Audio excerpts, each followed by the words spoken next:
Queridos hermanos, señores cardenales, arzobispos y obispos, querido señor nuncio, colaboradores de esta casa, señoras y señores. Reciente todavía la fiesta de la Pascua, comenzamos la 99ª Asamblea Plenaria, falta una para el centenario de nuestra conferencia episcopal, con el ánimo agradecido al Señor resucitado que nos permite a los obispos de la Iglesia que peregrinan en España encontrarnos de nuevo para su servicio y de nuestras iglesias diocesanas. Bienvenidos pues todos los hermanos. Damos de modo especial la bienvenida al nuevo obispo, al nuevo señor obispo de Orense, Monseñor don José Leonardo Lemos Montanet, consagrado el pasado 11 de febrero y que nos honra con su presencia por primera vez en esta asamblea. Está allí, por cierto.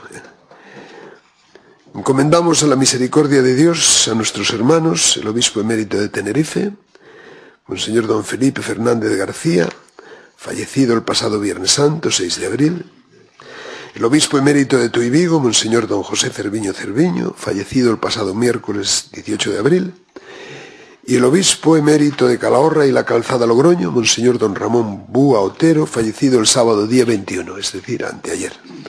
Descansen en paz. Los recordamos con mucho afecto y con mucho amor fraternal. El plan pastoral, la nueva evangelización y la crisis actual. Primero, el octavo plan pastoral de la Conferencia Episcopal. Tenemos esta plenaria un plan pastoral para los años 2011 a 2015. Cuando termine este periodo de tiempo, en 2016, nuestra Conferencia Episcopal llegará, Dios mediante, a sus 50 años de existencia, coincidiendo más o menos con los 50 años de la clausura del Concilio Vaticano II, una de cuyas decisiones, de las más conocidas entonces y celebradas, fue la creación de las conferencias episcopales. Sin embargo, durante los primeros casi 20 años de su vida, la Conferencia Episcopal no se dio a sí misma ningún plan pastoral, en el sentido en el que ahora entendemos normalmente esta expresión. No fue hasta 1983, cuando con ocasión de la primera visita del Beato Juan Pablo II a España, primera semana del 31 de octubre al 9 de noviembre de 1982, se elaboró y publicó el primero de sus planes bajo el título de la visita del Papa y el servicio a la fe de nuestro pueblo. Desde entonces hemos contado con 7 planes pastorales y ahora nos proponemos darnos el octavo. No perdemos pues de vista que la conferencia ha funcionado y podrían funcionar sin estos instrumentos de trabajo. Tampoco olvidamos que los planes pastorales de la conferencia no son algo así como un gran plan de acción para toda la Iglesia en España, ni tampoco un esbozo de plan para cada una de las diócesis. Su pretensión, como era obligado y bueno, ha sido siempre más modesta, aunque su eficacia concreta en el cumplimiento de sus objetivos propios nos haya movido una y otra vez a decidir valernos de estas útiles ayudas para el trabajo. Son ayudas ante todo y sobre todo para el trabajo de esta casa, en el sentido mejor desde el punto de vista pastoral del mismo. Por lo tanto, son ayudas para el trabajo de la propia Conferencia Episcopal en sus diversos organismos.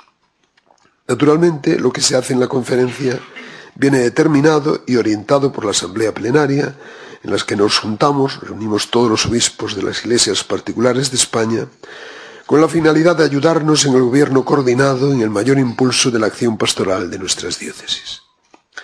Por eso los planes pastorales han contribuido también, de algún modo, a que nuestras comunidades diocesanas hayan podido caminar mejor en comunión entre ellas y hayan podido tratar de responder de manera más adecuada a los diversos desafíos que los tiempos nos han ido planteando. Teniendo bien presente el aludido sentido de los planes pastorales de la conferencia, venimos estudiando un nuevo plan para el quinquenio 2011-2015 que desearíamos centrar en la nueva evangelización desde la palabra de Dios. Por tu palabra echaré las redes. Lucas 5:5.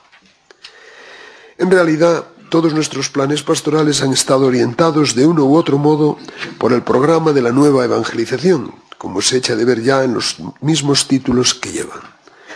Anunciar a Jesucristo en nuestro mundo con obras y palabras, impulsar una nueva evangelización, para que el mundo crea, proclamar el año de la gracia del Señor, una iglesia esperanzada, mar adentro, yo soy el pan de vida, vivir de la Eucaristía. Pero en cada caso se ha procurado poner un acento especial que venía determinado por algunas circunstancias más inmediatas de la vida de la Iglesia o de nuestra sociedad. Algo semejante sucede también ahora con el nuevo plan que estudiamos. ¿Por qué, pues, la nueva evangelización? ¿Y con qué acento especial para estos años? Segundo, prosiguiendo el programa de la nueva evangelización. Parece obvio que sigamos centrados en el programa de la nueva evangelización. Los motivos de su lanzamiento por el beato Juan Pablo II siguen vivos, y además Benedicto XVI acaba de ponerlo de relieve con mucha fuerza, tanto al crear un nuevo dicasterio, al que ha confiado de modo especial la nueva evangelización, como al convocar para el próximo mes de octubre el Sínodo de los Obispos, con el propósito de ahondar en el significado y en los caminos de la nueva evangelización en orden a la transmisión de la fe. En efecto, fue el Papa Beato Juan Pablo II, de venerada memoria, quien lanzó de modo explícito y reiterado el programa de la nueva evangelización. Sin embargo, los precedentes del desafío que la hacían y la hacen necesaria se encontraban ya allí, donde comenzaba a fraguarse lo que el siervo de Dios Pablo VI calificaría como el drama de nuestro tiempo, es decir, la ruptura entre el Evangelio y la cultura del mundo contemporáneo. Se trata de la descristianización de amplios y a veces decisivos sectores de la sociedad que había tenido lugar de un modo más acelerado desde el comienzos del siglo XX. A ese preocupante fenómeno respondía ya las iniciativas pontificias significadas en conocidos lemas, como el de instaurar ni en Cristo de San Pío X, el de reinado de Cristo de Pío XI o el de por un mundo mejor del siervo de Dios Pío XII. Pero fue sin duda ninguna en el Concilio Vaticano II donde la Iglesia de nuestro tiempo afrontó de un modo global la renovación teológica y pastoral de todos los aspectos de su vida y de su misión, precisamente con el objetivo fundamental de capacitarse a sí misma para la evangelización de las culturas que por desgracia se apartaban del Evangelio. Era el conocido ayornamiento o puesta al día que inspiró la convocatoria del concilio por el beato Juan XXIII. Un orden nuevo se está gestando, escribía el Papa en el documento de su convocatoria. Y la Iglesia tiene ante sí una tarea inmensa, como en las épocas más trágicas de la historia. Hoy se exige a la Iglesia que inyecte la fuerza perenne, vital y divina del Evangelio en las venas de la comunidad humana actual, que se gloría de los descubrimientos recientes realizados en los campos técnico y científico, pero que sufre también los daños de un ordenamiento social que algunos han intentado restablecer prescindiendo de Dios. Son palabras del beato Juan XXIII. En los documentos conciliares no aparece la expresión nueva evangelización. Pero bien podemos decir que el concilio fue el instrumento que la providencia divina dispuso para que la Iglesia articulara una gran propuesta doctrinal, apostólica y espiritual en orden a que la noticia de Jesucristo, perennemente nueva, pudiera ser ofrecida plena, íntegra y actualizadamente a una familia humana tan sedienta de verdad, de bien, de paz, de amor, de vida eterna, en el momento histórico en el que el siglo XX declinaba y se abría la perspectiva del año 2000 y de un nuevo milenio de historia cristiana. A los 10 años de haber concluido el concilio y habiendo sufrido ya los embates de una redacción del mismo, condicionada por grandes dificultades, el Papa Pablo VI trazaba en la aludida exhortación pastoral posinodal Evangelii Nuntiandi una magistral descripción de la misión evangelizadora de la Iglesia, poniendo a la luz de la enseñanza conciliar los nuevos problemas de la llamada liberación cultural, política, económica e incluso sexual, así como el gran problema de fondo del secularismo ateo. Afirmaba el Papa que evangelizar constituye la dicha y la vocación propia de la Iglesia, su identidad más profunda. Ella existe para evangelizar, es decir, para predicar y enseñar, ser canal del don de la gracia, reconciliar a los pecadores con Dios, perpetuar el sacrificio de Cristo en la Santa Misa, memorial de su muerte y resurrección gloriosa. Fin de la cita. La expresión nueva evangelización, como incisivo nombre de la tarea propia de la Iglesia en nuestros días, se hizo popular desde el famoso discurso pronunciado por el beato Juan Pablo II en 1983 ante la 19ª Asamblea de los Episcopados de Latinoamérica, el CELAM. Decía el Papa, la conmemoración del medio milenio de la evangelización de América tendrá su significación plena si es un compromiso vuestro como obispos, junto con vuestro presbiterio y fieles, Compromiso no de reevangelización, pero sí de nueva evangelización. No habían pasado 7 años desde aquella intervención del Papa, cuando nuestra conferencia episcopal publicaba su tercer plan pastoral que llevaba ya en el título la nueva divisa: impulsar una nueva evangelización, 1990-1993. Benedicto XVI ha retomado el programa de la nueva evangelización con vigor especial, hasta el punto de que en 2010 crea un nuevo Pontificio Consejo al que ha dado el encargo específico de promoverla. La carta apostólica por la que instituye el nuevo dicasterio, después de aludir a la historia que acabamos de recordar, afirma: haciéndonos cargo, por tanto, de la preocupación de nuestros venerados antecesores, estimamos oportuno ofrecer respuestas adecuadas para que la Iglesia entera, dejándose regenerar por la fuerza del Espíritu Santo, se presente ante el mundo contemporáneo con un impulso misionero capaz de fomentar una nueva evangelización. Esta se dirige sobre todo a las iglesias de antigua fundación. No resulta difícil vislumbrar que lo que necesitan todas las iglesias que viven en regiones tradicionalmente cristianas es un renovado impulso misionero, expresión de una nueva apertura generosa al don de la gracia. Y es que no podemos olvidar que el primer deber será siempre el de hacernos dóciles a la labor gratuita del Espíritu del Resucitado, que acompaña a cuantos son pregoneros del Evangelio y abre el corazón a quienes escuchan. Para proclamar de manera fecunda la palabra del Evangelio se requiere ante todo una experiencia profunda de Dios. Acentos de ahora, ocasiones eclesiales y situación social. Nuestros planes pastorales han echado siempre una mirada a la situación de la sociedad española para acertar con el destinatario de la acción evangelizadora necesaria. Pero tampoco han dejado de revisar y examinar la situación de la propia Iglesia que peregrina en España en orden a reconocer mejor cómo actuar para obtener el renovado impulso misionero imprescindible para la nueva evangelización. Debemos continuar en esta doble tarea, sin olvidar con todo que el primer deber, del que nos habla el Papa con toda razón, es el de la buena forma apostólica de la propia comunidad eclesial, o como esta misma asamblea reconocía en su momento, sin olvidar que la cuestión principal a la que la Iglesia ha de hacer frente hoy en España no se encuentra tanto en la sociedad o en la cultura ambiente como en su propio interior. Es un problema de casa y no solo de fuera. Así lo expresamos en el texto del plan pastoral penúltimo, una Iglesia esperanzada mar adentro.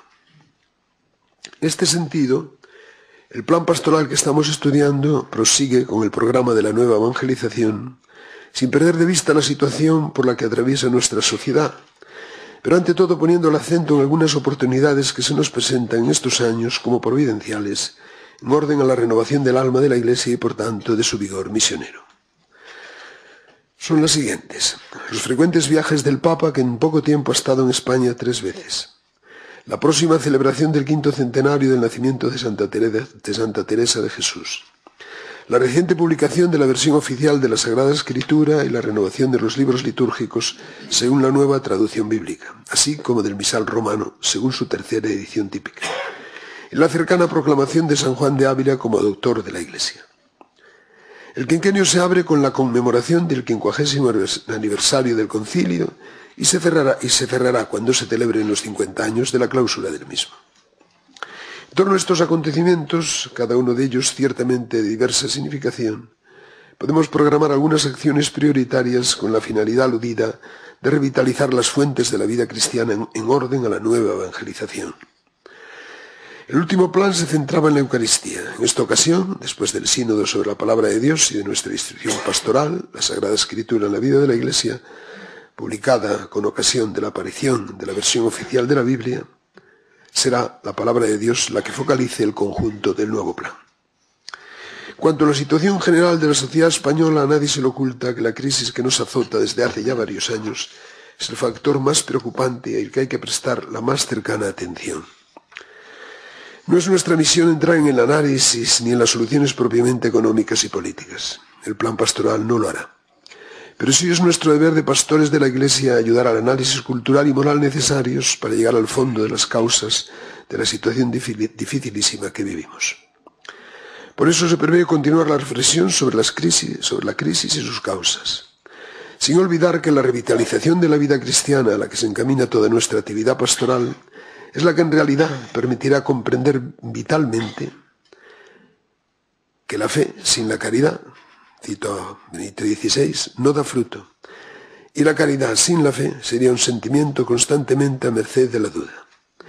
Que la fe y la caridad se necesitan mutuamente, de modo que una permite a la otra seguir su camino, como recordaba, como he dicho, el Papa al convocar el año de la fe.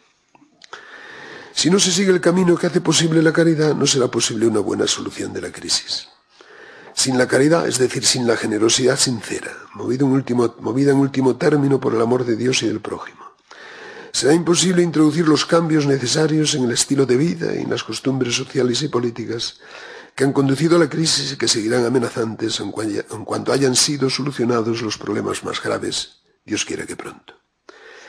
Porque es necesario apartarse de la codicia que da alas a la ilusoria identificación de la felicidad con la mera acumulación de bienes, a la búsqueda irresponsable del enriquecimiento rápido, así como a la cultura del endeudamiento exagerado que amenaza el presente y lastra a las generaciones jóvenes. Y este cambio, junto con otros incluso de más relieve moral, como es la conversión al respeto y al cuidado de cada vida humana y de su ecología familiar básica, no será realmente posible más que por el camino de la sincera generosidad, el de la caridad posibilitada por la fe. Como tampoco será posible crear un verdadero espíritu de cooperación y de concordia entre los actores políticos y sociales, condición sin duda indispensable para afrontar con altura de miras, valentía y espíritu de sacrificio las reformas necesarias, salvaguardando la justicia y la protección de los más débiles. Fuera del camino de la fe y de la caridad será igualmente imposible confiar en las personas y en la sociedad, estimulando la participación y la actividad de todos mediante la aplicación decidida del principio de subsidiariedad. Nunca exhortaremos lo suficiente a ayudar a los que sufren más duramente las consecuencias de la crisis mediante el voluntariado o la aportación económica de Cáritas y otras instituciones de asistencia y prevención. Deseo hacerlo una vez más en esta ocasión.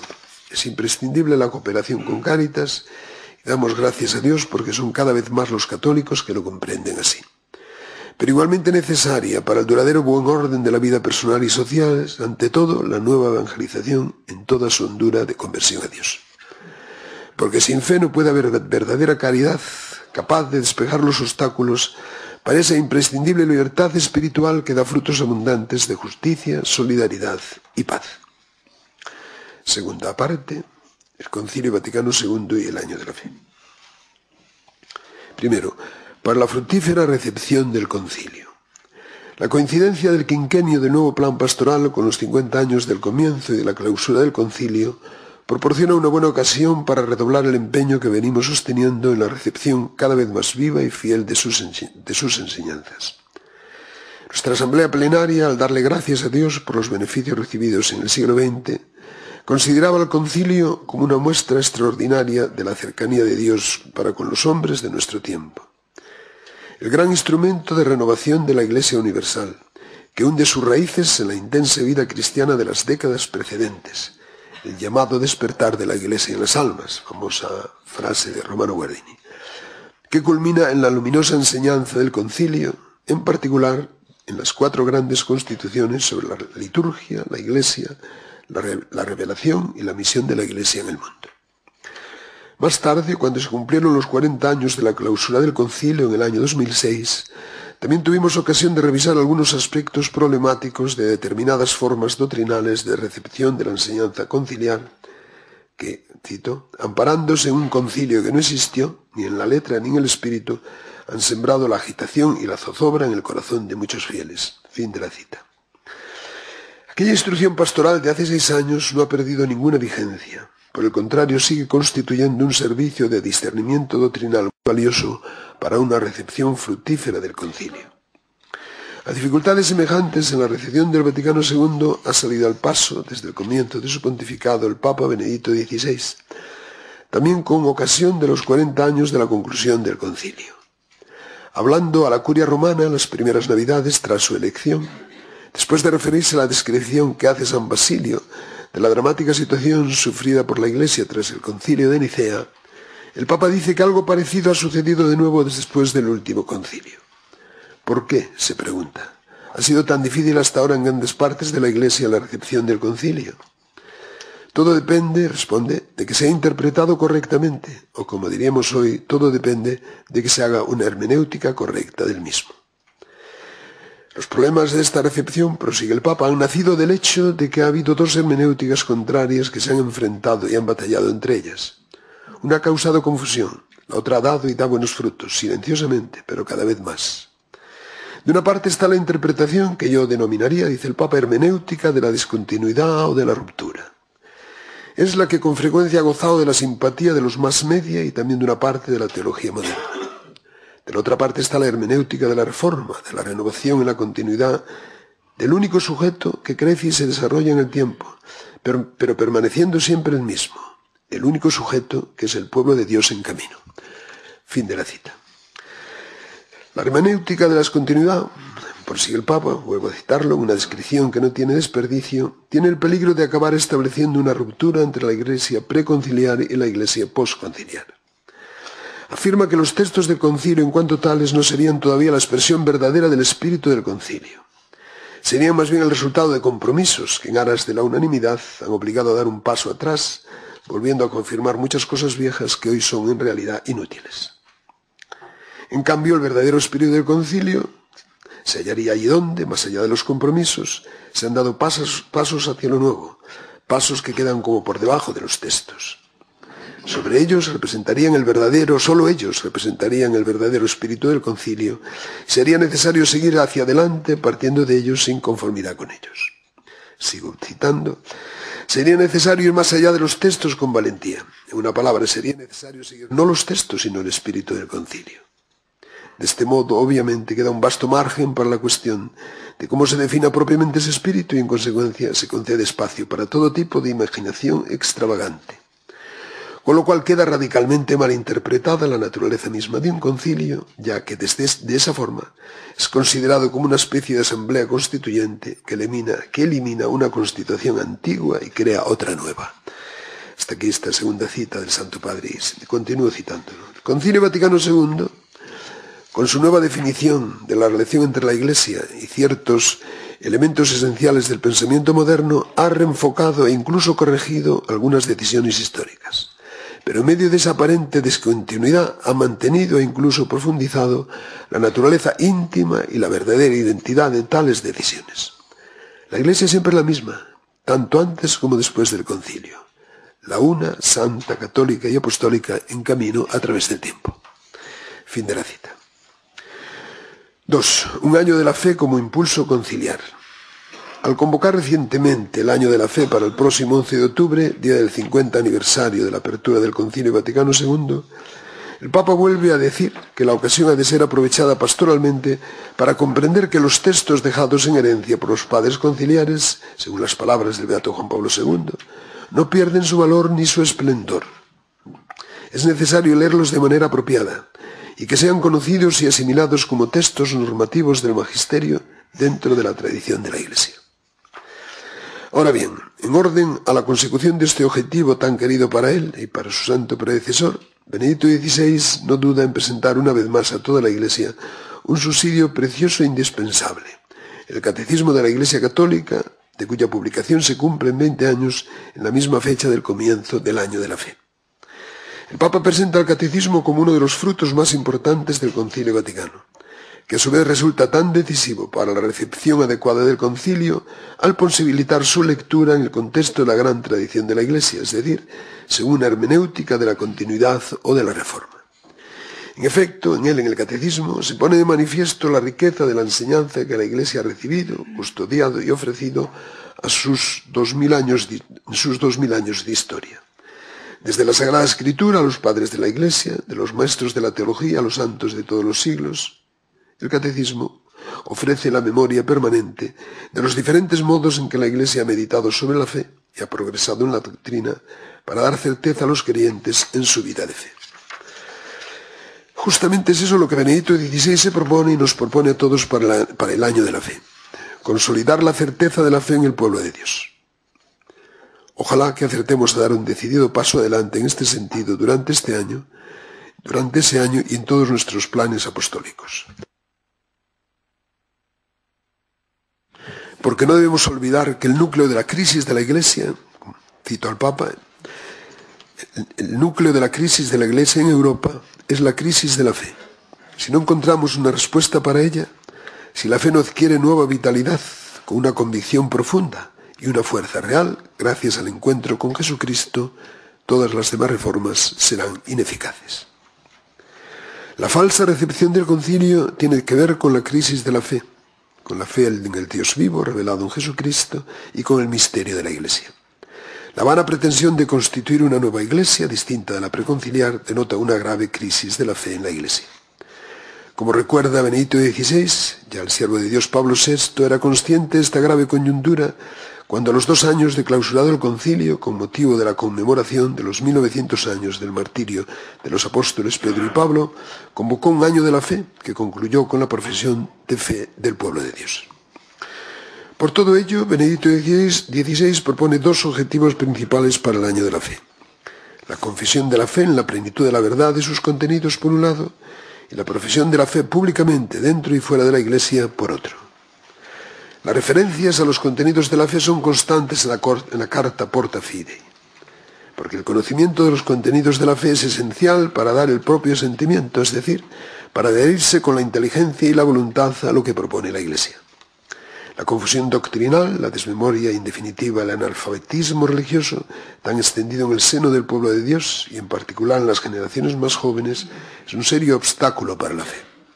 Es verdad que el mero conocimiento doctrinal no es suficiente para la vida de la fe, pero no es menos cierto que la adhesión de fe es imposible si carece de un objeto verdadero.